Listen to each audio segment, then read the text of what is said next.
exploring small moments of lasting impact. It's the Atomic Jolt podcast with your host, Martin Cartledge. Today I have a Twitter friend of mine who I would consider a good friend now, Joe Previte. It's good to have you, Joe. How are you doing? Yeah, I'm awesome, Martin. It's awesome. I feel like you and I have been chatting. Was it for almost 2 years, maybe, or a year, a little bit over a year, almost 2. And it's funny because it's mostly been through Twitter. And then I think we were doing text or Telegram with the whole accountability thing, like helping each other out. And I feel like this is the first time that I'm hearing your voice and like seeing your face, so it's funny.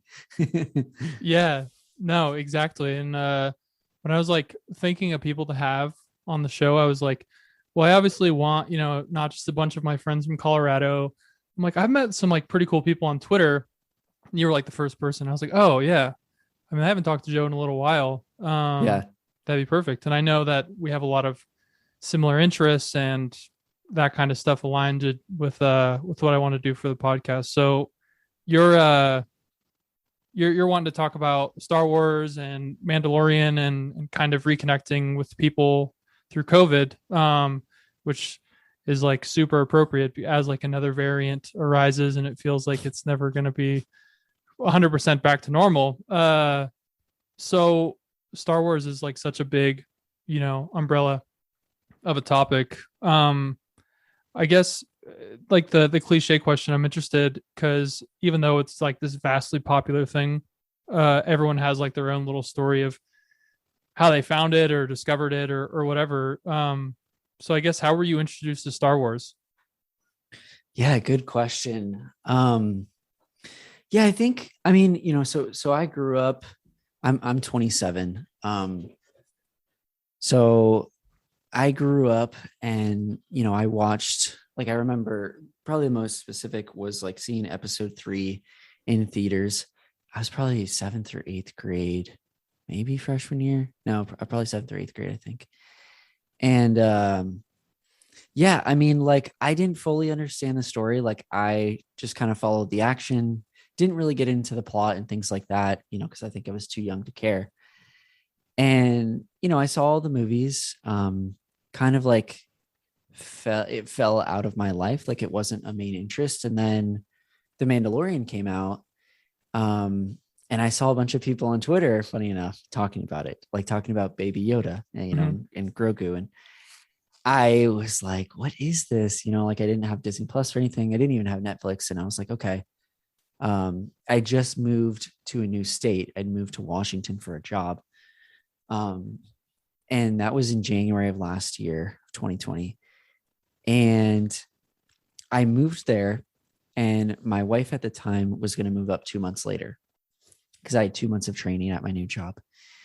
So I was like, new state, new city, new job, didn't really know anybody. I'm living in like a studio apartment by myself.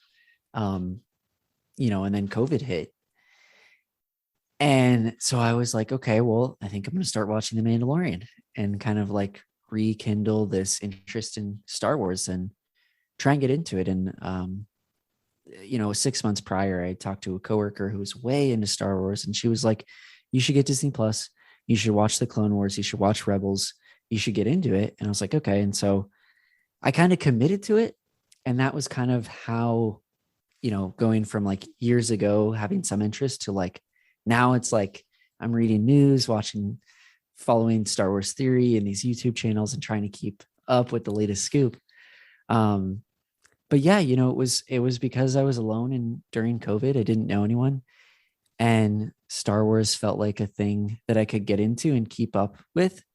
And I feel like it's different than sports because like with Star Wars, like there's only so much official content, I'll say. But like with sports, like if let's say I'm keeping up with the Phoenix Suns, the roster's changing, there's new coaches, like new players, like you can't just get into it and like learn everything at once and then know everything, right? Like it's an ongoing, it feels like an ongoing commitment. So Yeah, no. And the sports analogy, what's also, I think what's cool about Star Wars is that with like a sport team, I guess there's like a couple different sports that are popular.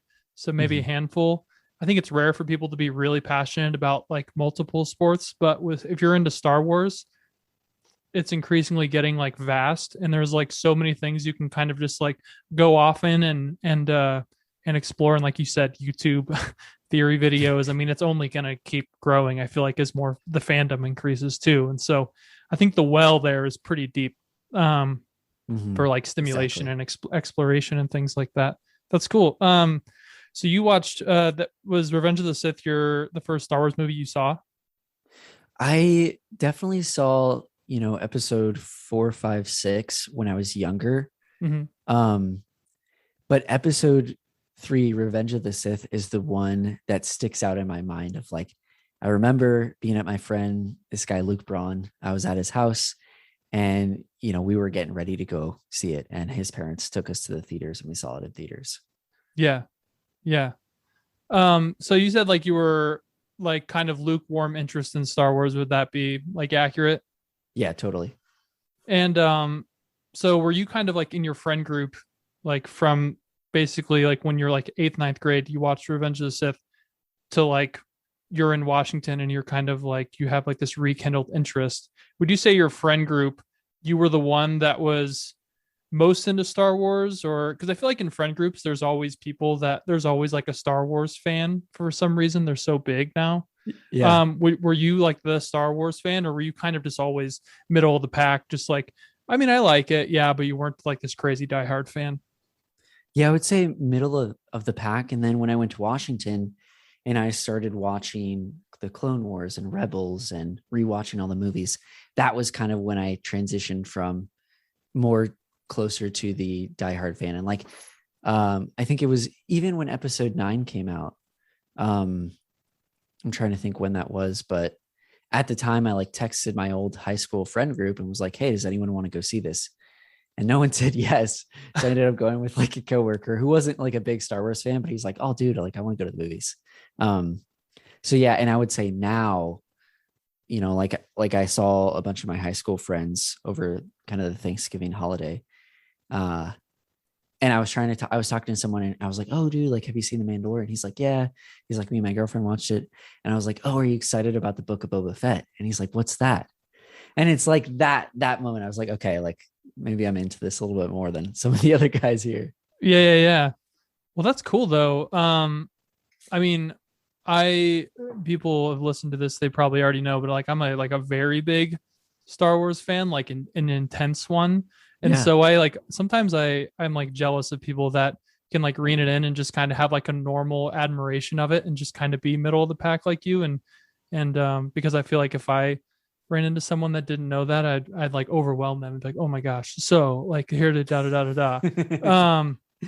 But that's cool. Yeah, go ahead. Oh, I was gonna ask, can you share your like, how did you get into Star Wars? Because that's the thing is like, it's really interesting. It's kind of it feels like a niche thing. So I'm always curious, like, how do people become big fans?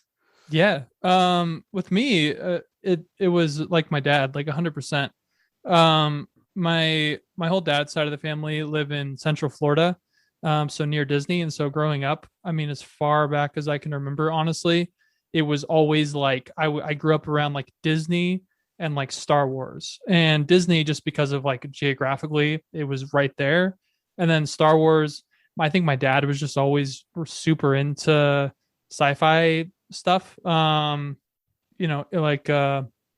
He-Man and like a bunch of like the 70s and 80s cartoons, and then like Star Wars, like he saw it in theaters, all of them. So he was just a huge fan, and he was also super into like collectibles and things like that. And so I think being a little kid, I was always around it and, seeing the toys and stuff like that. And so I think just having that constant, like a parent that was like kind of always there and always like stoking the fire, even when I became a teenager and was like, oh, like my dad's into that, that's not as cool. I mean, it was still always there. Like, I think I kept getting reeled back in. And so I think it was a hopeless cause for me. I was like kind of destined to just be like a Star Wars fan. And, I mean, he even introduced me to like the Star Wars Celebration conventions and like all these like really big annual and sometimes semi-annual conventions. I mean, he took me to the first one like 2012, and so it's like basically 100% just because of my dad's direct influence. It's hard to say like what it would be, if like a parent wasn't into it. I'd probably have like a lot more of just like a very like middle of the road relationship. But yeah, I mean, I don't think I've been asked that in a long time, so it's funny to like think about it. But yeah, That's cool. It's funny how it works out, because it's so big now. I mean, I think it's always been big, but in the last 10 years with Disney, it's just, completely exploded, I feel like.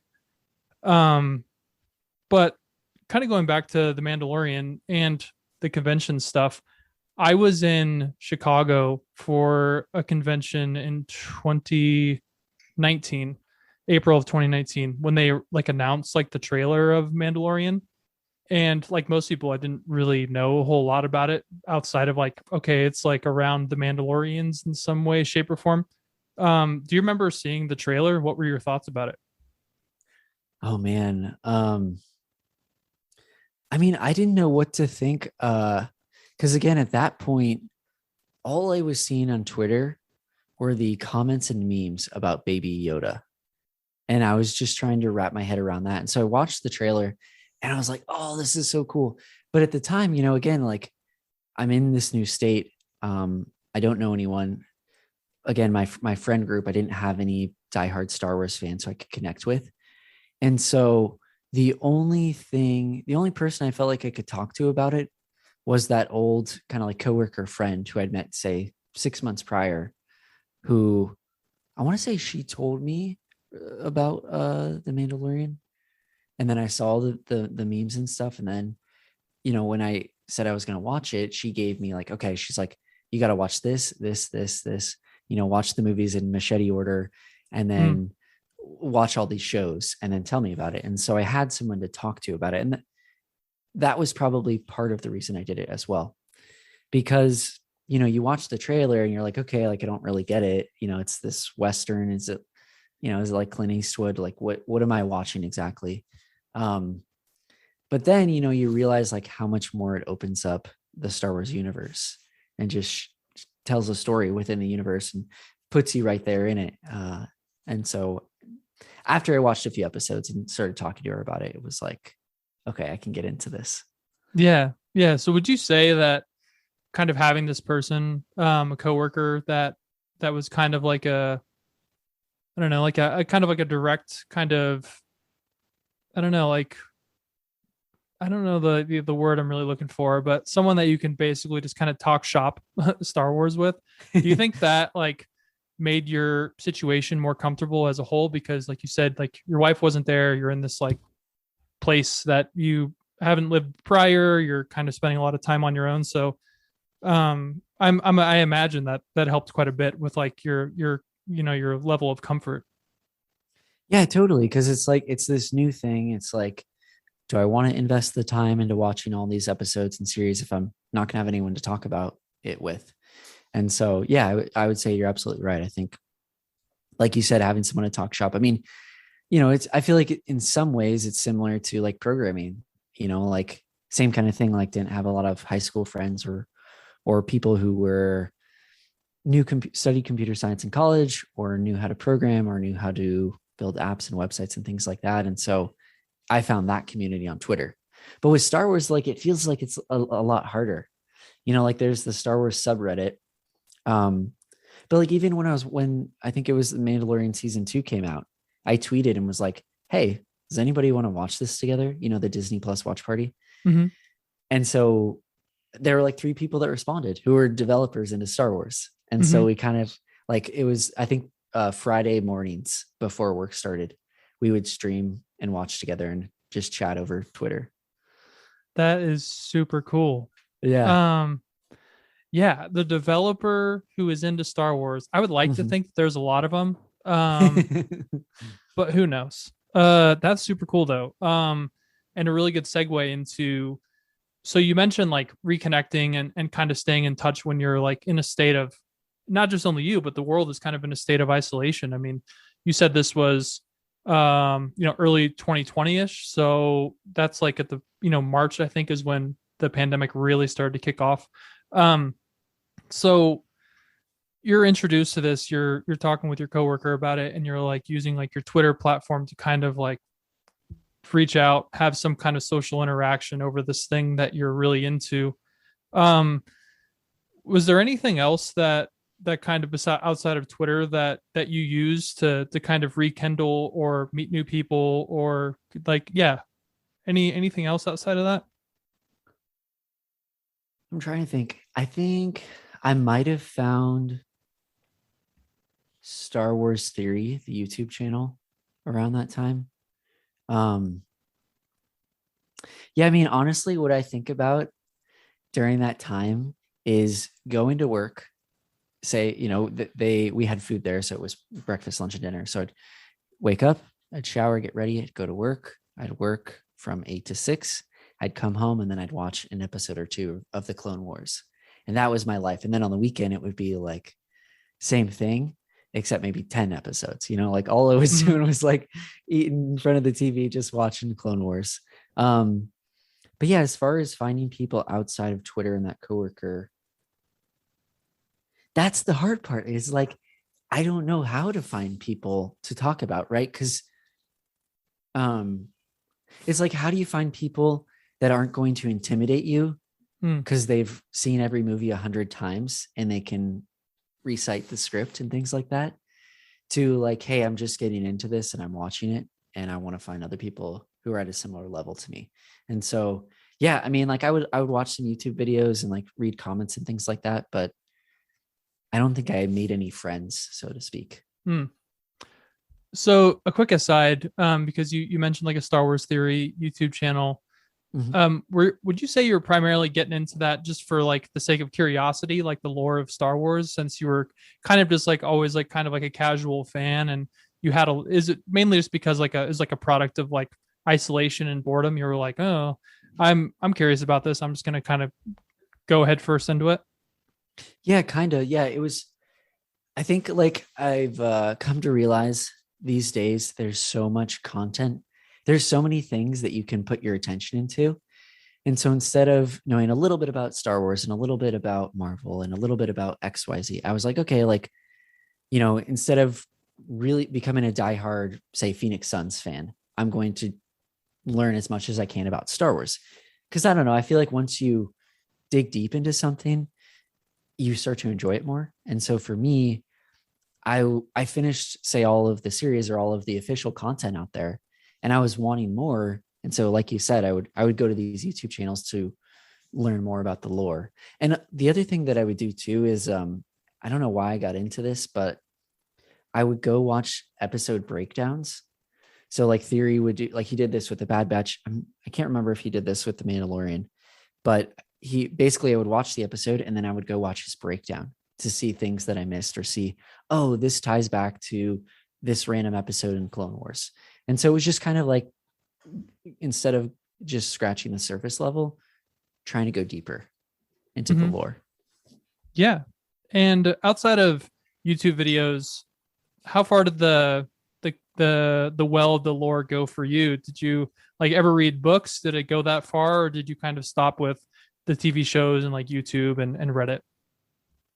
I've read some of the books. I'm forgetting all the titles, but I have a list somewhere of like all the canon books. There was one that I read about Count Dooku. There was one about, well, it was like Count Dooku and Ventress that I read, but it felt like a script, like a movie script. It was a weird book. And then there was another one, I'm forgetting the name, that was kind of about Qui-Gon Jinn's like apprenticeship, I think, not apprenticeship with Count Dooku. Maybe it was a couple books. And then, but then I think it was this year, I tried to read one of the Thrawn books and I just couldn't get into it because, they have these weird names and I like can't pronounce them. And so it's just a mental block for me. And so, so some of them, yes, some of them, no. I got a book or a comic about Kanan Jarrus from Rebels. And then I know they came out with the High Republic books, but I haven't gotten those yet. So I want to get into it, but it's so much easier to like sit and watch a TV show compared to like sit down and read a book. So like, Yeah, no, absolutely. And I mean, now I think life also gets in the way where, yeah, not everyone has that luxury of just having like unlimited free time, and outside of work, just kind of, most people have lives. And so I think yeah, it makes perfect sense that, you know, television shows and YouTube videos kind of win the day for a lot of fans, because reading is a lot more time intensive of a thing. So that's hmm cool though. Also something I just thought about. yeah, I mean, just because I know you through Twitter, and I know how your approach is with your presence online, your approach just to like projects. And now it's interesting hearing you talk about your approach to like kind of this calculated way of getting into Star Wars. Like it feels very like each step feels very deliberate to me. Would you say that was kind of just your personality kind of shining through? Because I feel like most people that get into something, especially Star Wars, it can be overwhelming, and so they don't know where to start. And so your approach makes a lot of sense. But yeah, I mean, is that just like a personality trait, or did someone tell you this? I mean, where did a lot of that come from? yeah. That's a good question. I think you're right. I think it's probably like my personality. Like it's bad to say it, it feels bad to say it out loud, but I kind of treated it like a project in a way where I was like, okay, I'm going to watch, for example, when I was watching the Clone Wars, the animated series, it's like 7 seasons, with say 20 episodes per season. So it's a lot of content. And so I had a Notion table, and my friend had sent me a link that was like, these are the episodes you should watch them in. Because the Star Wars way where it's like you tell a part of the story and then you go back in time. And so I Mm-hmm. was like, okay, like I want to watch it in this order. And so I had the spreadsheet, so I knew which episode or the order to watch it in. But yeah, it's definitely a personality thing. I mean, again, like it goes back to, it's like I can spend my time um, in so many different ways. And so if I commit, so to speak, to Star Wars, I can go a lot deeper. And I think I've just realized like when I go deeper on something, I enjoy it more, which I think I've said already today. And so that's part of the personality probably. Yeah.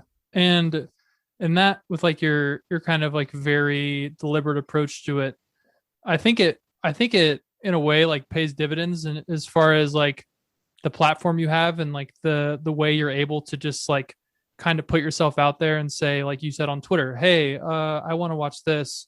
So I think there's like downstream benefits to it that you probably Mm-hmm. didn't think about at the time. You're like, oh, now I have a great like kind of like diving board into being able to meet other people. Um, so basically, it sounds like you like talking with Twitter people and streaming. That felt like it was the most like directly successful way to meet new people, or kind of just go head first into talking with people about it. How did those go? How long did you do those Friday watch party things? Yeah. So it was me, Colby, and Griffin. There was like one other person in the group, but they only showed up like once or twice.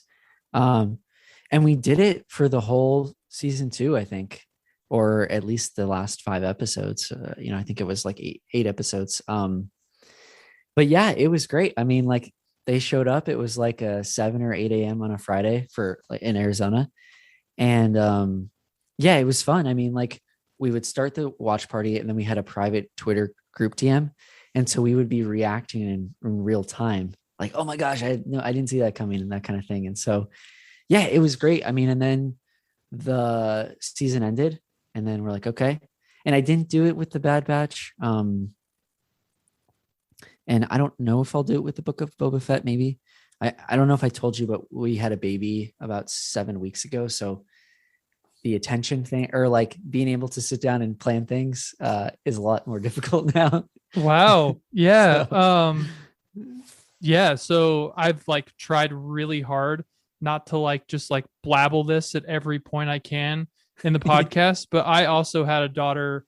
What was it? October 29th. So that was that like 6 oh weeks my ago, gosh, 5 weeks dude, ago. congrats. Yeah. Thanks. So our daughter was born October 12th. Yeah. So they're 2 weeks apart. Yeah. That's crazy. We did not plan this. Like, no, I know. People listening to it. It was not a plant. That's hilarious. That's so cool. No, and man, yeah. Well, now I can completely understand that even more of like, you're with your wife now, so time is not like endless time is not a luxury. And now, especially you have a baby, it's like you can't just be like, peace, I'm gonna go stream like this with my friends, all the time. And so I think making kind of like it seems like you'd be really good at deliberately setting aside time because it's important. And having a structured schedule around it seems important. You kind of beat me to the next question of, do you think it was good, and do you think you'll do it in the future? It sounds like it's kind of up in the air. Yeah, dude. No, it's funny, especially around the schedule thing, because it's like, I mean, you have limited time, and so maybe, I mean, I think that's probably why I didn't do it with the Bad Batch, was because like my wife was pregnant. I had to help her a lot more than say when she wasn't pregnant. I'm sure, as you can understand, and I mean, I don't know. I mean, when the Book of Boba Fett comes out, I would love to just have people who are watching it to talk to. So I'll probably tweet about it. I've already talked to like a couple people who are excited about it coming out. But yeah, it's definitely, you have to be a lot more deliberate. And like going back to the whole reading books versus watching TV, like when I'm sitting down with my wife, and we're just kind of like, maybe she's watching a show and I'm watching a show, like, and we're just kind of having a casual conversation, it would be much harder if she's like watching a show and I'm like trying to read a book and have the conversation, like I can pause it and stuff. And so yeah, we'll see. I mean, time is a lot more limited, as like even for this, like I think you texted me about it and I totally forgot to respond, and so you hit me up on Twitter, which was perfect because I sometimes I forget to respond to text messages. The long answer is hopefully I'll do something like that, but async is a lot easier with a baby. Absolutely. And so like making a little bit of a turn towards like more of like the philosophical side of it. So we'll just stick to Mandalorian since it's probably most fresh in your mind and the thing you latched on the most recently anyways. I mean, was there any point in the show where, I mean, it doesn't just have to be one thing, but could you pull anything out of the show that you could kind of apply into your life? Because just kind of like a preface, some people watch Star Wars just for pure enjoyment, and of course that's totally okay. But I feel like it's more common for people to kind of pull out other things and kind of analyze it and and realize, oh, this could be like applied to like real life or my personal life or whatever. Yeah, I'm just curious. Was there anything in Mandalorian that kind of stuck out to you? Good question. I mean, this whole idea of like, it's really interesting. I don't know, like thinking about the ethics, right? Like, I don't know. I don't think we would spoil the show with this, but, or I hope not. I don't know. Maybe I'll preface this by saying maybe this is a spoiler. So if you haven't seen The Mandalorian, maybe pause the podcast or show now. But yeah, I mean, the whole idea, right? Like his job is to hunt and kill people, right? Their bounties. And so from an ethics standpoint, right? Like us as developers, right? Like what if we were writing software that was used to deploy nuclear weapons, right? Like that might not sit with me, right? That might be difficult. And so, he gets to this point where his job is to, he's supposed to capture, right, Baby Yoda or Grogu and bring it back. And then there's the IG-11 droid, which his primary goal was to kill the child Grogu. And so he brings it back, and then it's kind of like this twist of like, where he's like, well, should I have done that? Like, is it good that I'm helping the Empire, like bringing this child? And it's weird because the child's 50 years old, but it looks like a baby, and us as new dads. So yeah, I don't know. And then it turns into, instead of him being the bounty hunter, it's him being this carrier of the child, like a protector. And so I think a lot about that, of like, he kind of puts this child's life above his own many times, right? Protecting it. And so he builds this really close relationship, like kind of parent child. And it makes me think about myself as a dad to my daughter, where my job is to protect her and take care of her and make sure she's safe and healthy and fed and all that. Right. Mm-hmm. So I think a lot about that, and like, I'm trying to think, I feel like for the majority of Star Wars, there isn't really a theme around family, right? Like Anakin's taken away from his wife or from his mom. He's not supposed to have a relationship with Padme. We know nothing about Obi-Wan's family, as far as I know. Like the Jedi are all taken as children, but their goal is like to protect society. So I don't know, like, what do you think about all that? That is so interesting. I can say, like, confidently, I have never heard someone call that out. And I'm like, as you were saying that, I feel like I was like the math meme lady where I was like, yeah, like, because I've had like my issues with like the Jedi and like their whole kind of anti connection thing, and how like jealousy and all this other stuff leads to like the dark side. But within the, with one hand they're saying that, but on the other hand they're saying that they're like encouraged to love and they're protecting people and they're supposed to be super compassionate. So it does feel yeah, a little bit contradictory. But yeah, that is a really good point about family, and there isn't a whole lot of it. You could almost argue there, maybe not almost argue, I bet you could argue that there's a lot of like family trauma and broken family there, with of course Luke seeing his aunt and uncle being killed at the hands of the Empire. Of course, you mentioned Anakin being kind of taken away from his mom kind of forcefully. I think it's posed to make it not look forcefully, but it kind of was. Didn't really have a whole lot of other options. And yeah, I mean, there's a lot of characters that you don't even know anything about their upbringing. I mean, Yoda, Qui-Gon. I mean, basically any big Jedi. Obi-Wan, of course, like you mentioned. So that is interesting, and I can see why Mandalorian is very much, it kind of pivots and almost embraces the like, oh, you can be compassionate for someone else, and you can although he's not a Jedi, like you mentioned, the arc of the story is kind of, he starts out as this rogue bounty hunter. That's literally what he is. This emotionless, hardened shell of a guy, and then pretty quickly he kind of, that shell is broken a little bit, and then he turns into like this kind of caretaker. So yeah, I mean, I can totally, it's like, if I'm like pausing and thinking, it's because I've never really thought of like the family element of like the older Star Wars movies in comparison to the Mandalorian. It's pretty eye opening. So you were like talking about working for a company that does kind of morally, bad things. I don't, sorry if people listen to this and are okay with nuclear stuff. I think it's morally wrong. So, I mean, you don't have to answer this if you don't, but my first thought was, because I think of it too, of like defense contract jobs and how they're really high paying.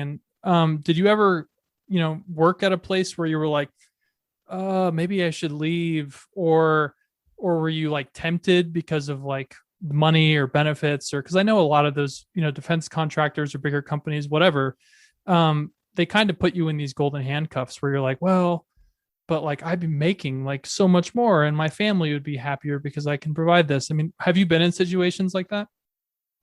I would say the first one was last year. Yeah, the job I took in Washington was for Facebook, Meta now. And there was definitely different sides when I chose that job, right? Some family members were like, oh my gosh, you're working for this evil corporation who censors people or censors, takes away freedom of speech, kinds of things like that. Or the whole like data leak, like using our data to sway the US election, things like that. Like Mm-hmm. people had pretty strong opinions. But then there's the other side, like me and you being in tech, like working at Fang, Mm-hmm. and it's kind of glorified. So it was definitely a balance, and there are definitely golden handcuffs, right? I mean, one of the reasons I took the job was you got breakfast, lunch, and dinner, Yeah. right? So it was buffet. It was amazing, the food. They have really good benefits, especially for families. Like I think their paternity leave was 4 months, and they gave you baby cash. It was like $4,000 to spend on a nursery or things like that. Yeah, and really good health insurance, right? Which is super important. And so, yeah, I mean, there was definitely days where my wife was like, I don't really like Facebook as a company, and I don't think you should work for them. And so, we've talked about it, and now I don't work there, and she's a lot happier about it. And there's parts of me, like especially with social media addiction. I mean, I would say there are times when it's very difficult for me to put down Twitter. And Mm-hmm. so if I'm working at a company that isn't doing a whole lot to prevent social media addiction, I'm kind of contributing to the cause in a way. Mm-hmm. Yeah. No, and it's it after all that, I mean, that totally makes sense, and I'm sure a lot of people struggle with that and are faced with that every day. And so yeah, I can't imagine. I mean, I've never worked at a super big company, but I can only imagine that on one hand you're like, oh, I feel like this isn't, me as a person, it doesn't really align with what I kind of think and what I like will now, I mean, teach my daughter or my son. So yeah, that's got to be a hard thing. And I wonder, it feels goofy to like transition back into Boba Fett or whatever. But it do you think that he kind of faced the same questions? Because I feel like Mandalorians were, I mean, they're like bounty hunters, and there's a lot of pride, and there's a whole lot of like it's like their own little like private society almost. And you could use the analogy that developers are the same way, where it's like a lot of people are really proud of what they do, and rightfully so. I mean, I think the job is hard, and it's challenging to stay relevant, and for different reasons I feel like that's almost the same kind of thing, where it's like its own little club almost. Or and I wonder if, and this is, not necessarily looking for an answer, but I'm just thinking now, I wonder if there's like some things you could align there with his doubts of, oh, if I do this, I'm going to look like really weak, or I'm going to look like X, Y, and Z. If I just like realize and kind of act on why I think this is bad, and kind of this like epiphany of like, oh, I don't really want to do this. I'm just curious if more developers struggle with that, and if that can be applied to more ways than one. Just curious. That's interesting. Yeah, no, that's a really good question. Yeah, I mean, it makes me think of this book that I read called Shantaram. I don't know if you've heard of it. Mm-mm. It is basically like a guy who, I want to say he was selling drugs, I think in Australia, and got sent to a prison in Germany or in Europe, and fled to India, and then worked in these gangs and all that. It's a really good book. And one of the things that stuck with me from it was a phrase, doing the wrong thing for the right reasons. And so I think about with the Mandalorian, right? Like the wrong thing is to go against the code of the bounty hunters. And he takes back, well, one, he like does the job, but then he takes back the child, which like totally violates everything. Mm-hmm. But he's doing it for the right reasons, right? So it's wrong in the eyes of bounty hunters, but it's right, like, because it's morally right.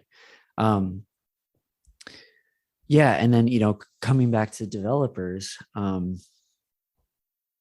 mean, it could be like whistleblowers at big tech companies, right? Mm-hmm. Like, I don't know, like I've heard of researchers at Google exposing themselves or whistleblowing and then getting fired because they're speaking up against a big tech company. And so, I mean, I'm sure people get paid off all the time to Mhm. to shut up. And so Yeah. yeah, but it's hard to know, like if you and I, or if you and I were in a situation like that where we were aware of something happening at the tech company we worked at, would we take the big cash, say it was like, I don't know, $500,000 to Mhm. shut up? Like it could put our, let's say it put our families in a different place. Right. And so it's so hard to know if you would make the right decision in that situation. Yeah. Yeah. Now I can't shake the analogy that like developers are basically just like bounty hunters in a different way. Uh, Right. oh man, that's funny. That's a good analogy. Hopefully neither of us are ever in a position where we're like offered a bribe at a big tech company. Yeah. Um, onto the other, like the point that you made about things you kind of took away and you looked at and directly were applicable in your life. You mentioned, like family and having a daughter. Were you, because you mean your daughter was born in October, were you watching The Mandalorian and thinking of these things, like being like, okay, I'm going to be a dad, and or was it kind of like reflective after, and you're still kind of like thinking back to it? I would say reflective and thinking back to it. Definitely during the pregnancy, anytime I was watching a movie, I was watching a lot of Marvel too. Mm-hmm. Um, and like, I forgot which, I'm totally forgetting if it was Endgame or which movie it was where Iron Man, like Tony Stark, has a daughter and Mm-hmm. she's like, I want to say like 6 or something. Um, yeah, I mean, it was definitely reflective where it was like, okay, like the Mandalorian was this bounty hunter. He was, he stuck to the code for a really long time. He did the right thing, you know, going against the code and saying that he's going to bring the child back to the Jedi. Um, yeah, so it was definitely reflective. And even now, it's like there's some things that I look at the Mandalorian and I look up to him, for his character, or his courage or things like that, and doing the right thing, uh, and want to emulate that in some way as a dad, as a parent, as a person of society. Mm-hmm. Man, yeah, that's the good stuff. Mm-hmm. Um, well, yeah, I think we're gonna transition over into more like kind of like a speed round kind of like lightning question kind of a thing. Um, and so I know that you weren't always like this crazy hardcore Star Wars fan. So if you can't really think of anything and I've gone off the rails and I'm too nerdy, just let me know. It's fine. Because a Okay. few of these I'm Okay. like, this might be too deep. Just wasn't sure. So Star Wars planet, if you had to pick one to live, what would it be? Ooh. Um, it's funny. I'm thinking of the latest Star Wars movies and like Jakku. Mm-hmm. But I wouldn't want to live there.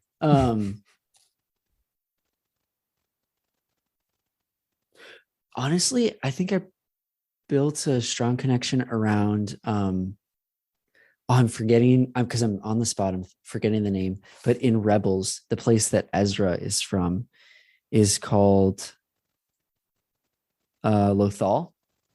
Cool.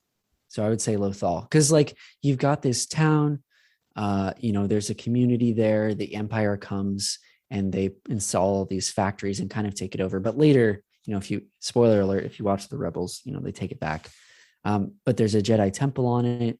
There's the Lothal wolves towards the Mm-hmm. end. There's the Loth cats, I think is what they're called. And so, yeah, I would say Lothal. Like that feels like somewhere where if I had to leave Earth and go somewhere, that's probably where I'd go. Yeah, cool. I dig it. So Mandalorians, I mean, I can't even really think of that many, so this might be a weird question, but like what would your favorite bounty hunter be? Oh, um, Bo-Katan is probably someone that I would look up to. I mean, she's a Mandalorian, she's a badass, Mm-hmm. but she's not. I'm forgetting what the night, not the Night Watch, the one that Din Djarin, where it's like he can never take off his helmet, right? Whereas she can, and like, she wants to get the dark saber because it belongs to Mandalore, and she wants to take back the planet and like take good care of people. So I would say probably Bo-Katan because she's a badass and she's super courageous, but she's not super strict to the dogma, I guess.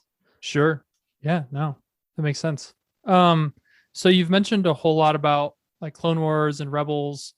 I honestly don't know of a lot of other big Star Wars shows. I don't know if you know of this, but like besides like the Christmas special from the 70s, which Oh, uh I don't know if I've is, seen that. is not good. Don't. Okay. You can watch it going into it being like this was critically like not their finest hour. But what would your favorite Star Wars TV show be? Honestly, Rebels. I was rewatching some of the episodes, and it starts off kind of slow and you're like, is this even the same universe? And they pull in different parts. And yeah, I don't know. I really like the crew, and like going back to the family element, right? Like Ezra lost his parents. He's living on the streets on his own, and the crew take him in. And, Kanan teaches him to be a Jedi. Like Hera teaches him a lot. Sabine, and I'm forgetting the other guy's name, but that's part of the crew. It'll come to me. But anyways, I would say the Rebels. Like, I would say it's one of the more underrated shows. Is the Rebels. Yeah. I haven't seen it, and I've heard so many good things. I've also haven't seen the Clone Wars all the way through, and a lot of it's because I'm intimidated because it is like 7-8 seasons, and I'm like, now, especially like time, I'm like, I feel like I need to like take a page out of your book and be like, okay, I need to like plan this out so I can actually do it. Yeah. But I'll watch them eventually. I've heard great things. Yeah. So let's say you have a choice of being either like a stormtrooper joining the Empire, being a Jedi. What would it be? What would you pick? That's a good question. And I guess you wouldn't have to be a stormtrooper. I should probably just say like Rebel Alliance or Empire. Yeah. But with Rebel Alliance, like you don't have to just be like a fighter pilot. You could be a Jedi too. So I guess right. Jedi, Rebel Alliance, or Empire. Ooh. Probably a Jedi. I mean, like wielding a lightsaber, understanding the Force. The meditation there have been parts of my life where meditation is a big aspect. And that was one thing that kind of drew me to the Jedi and the Star Wars story, was the inspiration from Eastern religions like Buddhism, and all the whole meditation and, non-attachment, things like that. So yeah, definitely a Jedi. Yeah. That's a good choice. I don't think there's really a wrong answer there though. Yeah. Okay. Last one. And it's almost tricky. I put this like in a lightning round because I feel like there's probably a lot of answers that you could probably sit and think about. But like a favorite quote just from like anything Star Wars that has stuck out to you. Like what would your favorite quote be? Ooh. So there's two. There's one from Yoda that has to do with like teaching everything kind of like passing knowledge on, is kind of the gist of it. And then the other one that comes to mind that I've like totally said to my wife is like, do or do not, there is no try. Oh yeah. Like that one, it's just applicable to so many different things, where it's like, we got to put in the effort together, that kind of thing. Yeah. Yeah. I love it. Well, that's good stuff. I guess, we can just transition into plug section. If you like just want to plug any like projects or social stuff, take it away. Yeah, I would say if you ever want to talk more Star Wars stuff, I mean, it's probably pretty apparent if you've made it this far that I don't feel like I have enough Star Wars friends. So if you want to talk about that, hit me up on Twitter. I'm at JSJoeIO. My DMs are open. And then plugs, depending on when this comes out, the Book of Boba Fett. Maybe we'll do another watch party. So if that's of interest, hit me up and I'll invite you. That's awesome. Yeah, I think I'm gonna also not a plant, but I think I am actually gonna hit you up because that sounds really cool. Yeah. Well, thanks, Joe. This has been really fun, really eye-opening too. Yeah, Martin, thanks for having me. I mean, like I said, most of the time I'm sitting by myself watching Star Wars. So it's cool to like actually talk to someone about it, like, who gets it. Oh yeah, absolutely. There's a lot of us around too. Yeah. Cool. Big thanks to Joe for joining the show. It was awesome talking about Mandalorian for a little while. If you enjoyed the show and you're interested in supporting the show a little bit more, you can leave us a review on the podcast platform of your choice. If the podcast platform of your choice doesn't have reviews, you can follow us. That's probably the best way to support. If you're on social media and you're interested in following us on that, you can find us on Twitter and Instagram at Atomic Jolt Pod. That's Atomic Jolt POD. Thank you so much again for listening, and we'll see you next time.